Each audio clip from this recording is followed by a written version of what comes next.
Ընդհանրապես կարծում եմ սա մի ձևաչափ է, որը պակասում էր մեզ։ Ես կարծում եմ հիմա ձևաչափը կա, ժամանակն է պակասում եւ պետք է այդ խնդրի մասին էլ մտածել, որովհետեւ շատ լավ կլիներ օրինակ տեն ձևաչափ լիներ, որովհետեւ հիմա մեր հարգարժան նաեւ դատավորները համոզված եմ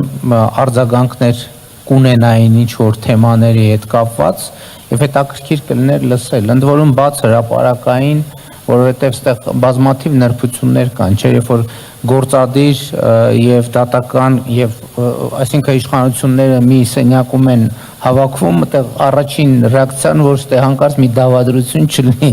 Ես կարծում եմ, բայց այնուամենայնիվ հրապարակային պետք է այս խոսակցությունը տեղի ունենա, որովհետեւ մենք խնդիրների հետ պետք է առերեսվենք, որ լուծենք։ Այդ կուլտուրան ընդհանրապես կա մեզանում, որ խնդրեմը դե լավ է, դե խնդրեմ, եկեք ուրիշ բաների մասին խոսենք եւ շատ արագ sense միջոցառումները դանդաղ վերաճում են կենացի ժանրի, որ սկսում ենք իրար գովել։ Եվ կարծում եմ սա լավ է, որ մենք սկսենք խոսել, հարցերը հանենք, որտեղ եւ հանրության առաջ, սա շատ կարեւոր է, հանրության առաջ։ Ես օրինակ որ մտածում եմ, լավ, այս դատական, որովհետեւ դատական գործերի ավելացման վիճակագրություններ կան, որ թվերը մի քիչ ինչ բանալ են, ճիշտն ասած, այս ընթացքում մտածում եմ, օրինակ ինչը կարա պատճառ լինի, որ դատական գործերը բան անեն, այդքան դատական գործերը այդքան աճեն։ Կարա եզրակացությունները երկակի լինեն, երկկողմ կամ խառը կամ կարողա գուցե իմ թվարկածներից որը մեկը ճիշտ չլինի, ուրիշ բան լինի, ես ընդհանրապես հրավիրում եմ մտածելու։ Օրինակ կարա կապված լինի հետևյալը, որ դա նաև արդարության եւ արդարադատության ոլորտում խնդիրների հետ կարա կապված լինի, կարա գուցե։ Երկրորդը կարող է մեր դատական համակարգի նկատմամբ այնուամենայնիվ վստահությունը մեծացել է եւ մարդիկ հավատում են, որ կարան դատական ճանապարհով հարց լուծեն։ Տարբերակա, դա էլ կարա լինի։ Կարա նաև պատճառներից մեկն էլ լինի, որ այն հարցերը, որ նախկինում կամ սենց ձևակերպեմ, հարցերը այլ զարտուղի ճանապարհներով հնարավոր չի լինում լուծել,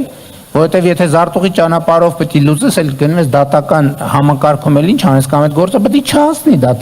դատական բանի։ Այսինքն կուլիսներում ինչ որ միտեղ պետք է փակվի գնա։ Այս էլ երրորդ գործոնը, որը տեսականորեն կարա ազդի այս տրամաբանության վրա, բայց ես կարծում եմ, քանի որ արհեստական ինտելեկտի մասին խոսվեց եւ մեծ տվյալներ հետ աշխատելու մասին խոսեց, օրինակ շատ կարեւոր է, որ մենք այս հարցերի պատասխանը իմանանք։ Նույն արհեստական բանականությունը գոնե այդտեղ կարա գոն առնվազն մի կետը մեզ օգնի, ասի, թե այդ գործերը ինչի հետ են կապված, ինչն է, ինչ խնդրեմ է հիմնականում բանարում։ Իմիջիայլոց գիտեք, ես նոր նկատեցի, նոր հիշեցի։ Հույս ունեմ չեմ սխալվի, որովհետև չեմ առանց ստուգելու եմ եկել, բայց որ եկավ մտքիս կիսեմ։ Ես հիշում եմ, որ նախկինում իմ ստացած դիմումների եւ նամակների երևի 70%-ը կապված էր դատական համակարգի հետ։ Հիմա ես որ մտքով ուզում եմ հիշեմ, ոնց որ թե հիմա ես շատ քիչ նամակ եմ ստանում դատական համակարգի։ Բայց իսկականից անկեղծորեն նոր մտքով ես անցավ, որովհետև ես նաև հիմա ամեն օր ես դրանով զբաղվում եմ, քաղաքացին հետաքրքիր բան է իմիջիայլոց, չի մտածում, նոր գլխին գա, որ տենց հարց կա, որովհետև այն ժամանակ ինչ նույն գալիս էր, 70%-ը կապված էր դատերի, քրեական գործերի եւ այլնի հետ, հիմա էականորեն քչացել է, օրինակ, գիտեք ինչ, հետաքրքիր բան կա, այս վերջերս նոր էլի մտքով ուզում եմ հիշեմ, այս վերջին օրերին դատական համակարգի հետ կապված նամակներ, որ մի քանի հատ հիշեցի, տեն շատ արագ, իրանք ոչ թե նրա մասին են, որ ինչ-որ սխալ բան է տեղի ունեցել, այլ ասում եմ, խնդրում ենք ընդունում ենք, բան ենք անում, բայց մի բան արեք, ես ճիշտ է թեթև գործերի հետ էր կապված, բայց այնուամենայնիվ, այս հետաքրքիր է, ինձ համար էլ հաճելի բան, հաճելի արձանագրում է, եւ փաստորեն բան ունեմ, շնորհակալություն հայտնելու առիթ ունենք մենք բոլորս մեր սիրելի արդեն դատական համակարգին, բայց շատ արագ եւ ինձ համար անսպասելի եզրակացության եկա ես եւ բայց այնուամենայնիվ ես առաջարկում եմ, որ ֆունդամենտալ հարցերին անդրադառնանք մի որևէ առիթով կամ գուցե որպես մեզ համար մտածելու նյութ էստեղից տանենք, որովհետև եթե Տիկին Գալյանես հարցերը եթե կան, պատասխանները առաջիկա աշխատանքային հանդիպման ժամանակ քննարկենք նաև նոր սահմանադրության տեքստի կոնտեքստում։ Այնուամենայնիվ, այսինքն եմ ես շատ կարևոր համարում, որ մեզ հայտնի հարցերի, մեզ հայտնի պատասխաններին նորից պետք է անդրադառնալ, որովհետև այն պատասխանը, որը ճիշտ էր 5 կամ 10 տարի առաջ, պարտադիր չէ պատասխանը առնվազն ամբողջական լինի նաև այսօր եւ ակնհայտ բաներին անդրադառնալը կարծում եմ որ դա շատ զարգացման կարևոր մի բաղադրիչ է եւ ուրեմն ինչ է արդարադատությունը այս հարցին կարծում եմ քաղաքական առումով շատ կարևոր է ինչ է արդարությունը ինչ է նշանակում դատավորի խիղճ, ինչ է նշանակում անկախ դատական համակարգ, անկախումից, իսկապես Տիկին Գալյան այդ թեմային անդրադարձավ, որովհետև որ ասում ենք անկախ դատական համակարգ, դա էլ ձևակերպենք, անկախումից կամ ինչից, որտեղից է բխում այդ համակարգի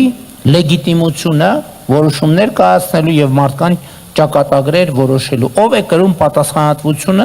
երկրում արդարության ու արդարադատության որակի եւ մնացած պարամետրերի համար եւ որ շատ կարեւոր է ինչպես է կրում այդ պատասխանատվությունը։ Այս հարցերը իհարկե նախ հայեցակարգային նշանակություն ունեն, բայց ես կարեւոր եմ համարում, որ մեր ցանկացած պրակտիկ իրականություն գնա եւ հասնի ինչ որ մի հայեցակարգային տեքստի, որովհետեւ շատ կարեւոր է թե մենք ինչ ենք անում, որովհետև շատ դեպքերում մենք անկանոն գործողություններ ենք անում, որովհետև հայեցակարգային հիմքն է բացակա։ Մենք չենք որոշել այդ օրենքներում կամ օրենսգրքերում գուցե սկզբում նա հիմնական հասկացությունների բան չէ, հիմնական սույն օրենքում կիրառվող հիմնական հասկացությունները։ Ես կարծում եմ, որ մենք պետք է անդրադառնանք մեր կյանքում կիրառվող հիմնական հասկացություններին, որպեսզի հասկանանք բոլորս, որ նույն կերպ ենք ընկալում կամ եթե նույն կերպ չենք ընկալում, այնքան այս քննարկումները ունենանք, որ ի հայտ գա մի այնպիսի ձևակերպում, որը ընդունելի է բոլորին։ Բայց ես ուզում եմ մի հատ ուրիշ փոփոխության մասին էլ խոսեմ, որը էլի հնդածս նկատեցի։ Ես կարծում եմ, որ դա շատ մեծ շրջադարձային փոփոխություն է։ Հիմա պատկերացնում եք արդարության ոլորտի խնդիրներն են քննարկում, արդարադատության ոլորտի խնդիրներն են քննարկում, եւ հիմա հենց իրավիճակը ստեղծվել, որ բեմում պանելիստների մեջ կանայք մեծամասնություն են, տղամարդիկ փոքրամասնություն։ Եվ ես հետո նայեցի առաջին շարքին, առաջին շարքում էլ են կանայք մեծամասնություն, տղամարդիկ ոչ մեծամասնություն, եւ ոնց որ թե հիմա գտա իմ հարցերից մեկի պատասխանը, ով է կրում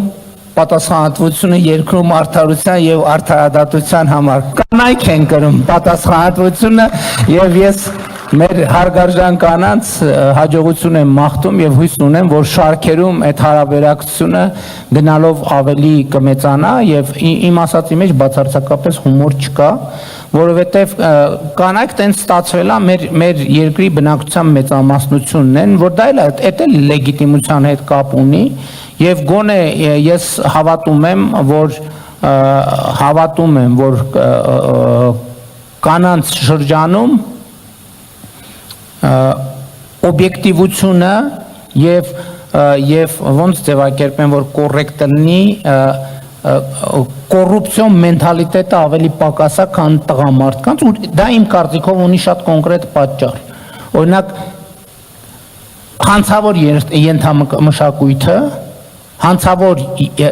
ենթամշակույթի համար կանայք էականորեն պակաս հասանելի են, քան տղամարդիկ։ Եվ ես համոզված եմ, որ մենք տենց խոսում ենք, բայց ես օրինակ մեկ-մեկ ինձ բռնում եմ այն մտքի վրա, օրինակ ամենա տենց պատկառելի միջավայրերում տղամարդկանց մասնակցությամբ, մեկ է խոսքի մեջ բառեր են բանանում, բառեր են արտահայտվում, որ դու հասկանում ես, թե այդ հանցավոր ենթամշակույթ, հանցավոր, թե հանցագործ, թե քրեական, կներեք, քրեական ենթամշակույթը ինչ մեծ ազդեցություն ունի մեր կյանքի վրա։ Մենք սա չենք բանանում, որովհետև բարոյականության մասին խոսեց պարոն Վարդանյան, ես լիարժեք համաձայն եմ։ Բայց ինչ բարոյականություն։ Մեր միջավայրում, մեր երկրում այնց են խոսում, ես հիմի համոզված եմ, սա նեգատիվ ընկալում է ունենալու շատերի շրջանում, ասենք տղայականության մասին այնպիսի մակարդակներով է խոսվում Հայաստանի Հանրապետությունում, որ ասում ես ինչ նկատի ունեն էլի։ Այսինքն բանը տղայականությունն է մեր հանրային բարոյականության շատ մեծ կարևոր մասը, բայց դա քրեական ենթամշակույթի մտածողությունը։ Տղավարի, եկեք տղավարի ես հարց, այդ ինչ է նշանակում, ուզում եմ հասկանամ։ Դա ցանկացած մեկնաբանություն դա ունի, բայց դա հաստատ կապ չունի օրինականության, իրավակարգի սահմանադրականության հետ։ Որտեղ եթե դրա հետ կապ ունենար, կարծենք, արի սահմանադրավարի ես հարցը լուծենք։ Ինչ ենք ասում, եկեք տղավարի ես հարցը լուծենք։ Եվ ես ասում եմ, քննարկումներում ամենահրապարակայինում պակաս, բայց որ դռնփակ քննարկում ալնում, եկե բառեր են հնչում, սենց բան ես ունում, վեր ես թռնում, ասում ես, այս միջավայրում, այս բառակապակցությունը ինչի պետք է հնչի։ Եվ ես սրա մասին ինչքան մտածում եմ, ասում եմ, այդ քրեական ենթամշակույթի ազդեցությունը, որը դպրոցից, մանկապարտեզից, չէ տնից, ես այդ բանի հետ չեմ հաշտվում, էլ որ մեր իրականության մեջ հələ նորածին երեխային, պապիկին հայհոյելու բանը կուլտուրան դեռ կա, դեռ ինքը պակասում է, փառքաստու պակասում է, բայց ես չեմ պատկերացնում, որ ասենք մայրիկը ասի մի հատ պապային հայհոյի կամ պապիկին հայհոյի, ու սա ֆունդամենտալ պրոբլեմ է բոլորիս համար, մենք ընդունված չի սենց բաների մասին խոսալը, ընդունված չի սենց բաների մասին խոսալը, բայց ես համոզված եմ, որ տղամարդկանց միջավայրում հարցերը տղավարի լուծելը ինքը որոշակի լեգիտիմություն ունի, բայց ինքը կներեք անհամատեղելի է այն հասկացությունների հետ, որոնց մասին մենք խոսում ենք, եւ հետեւաբար իմ ասածը նաեւ իհարկե բան ունի, որ կոչա մեծ տղամարդկանց եկեք սրա մասին խոսանք, եկեք սրա մասին մտածենք,